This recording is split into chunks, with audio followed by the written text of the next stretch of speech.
Okay. Okay.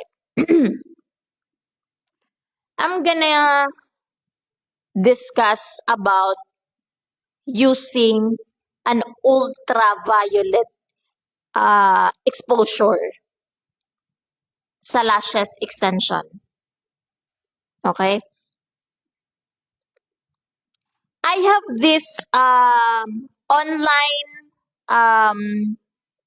online shop. I have this salon that are offering UV light eyelash extension for them to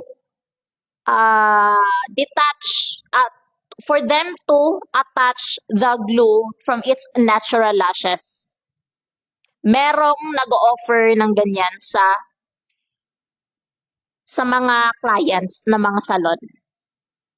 So since hindi ako sinagot sa katanungan ko kung gaano ba ka-safe yung UV light exposure sa mata ng client, so gagawa natin siya ng story about behind how harmful the UV light exposure sa mata natin. Alam mo ba, na yung UV light na yan, napakadelikado yan sa mata.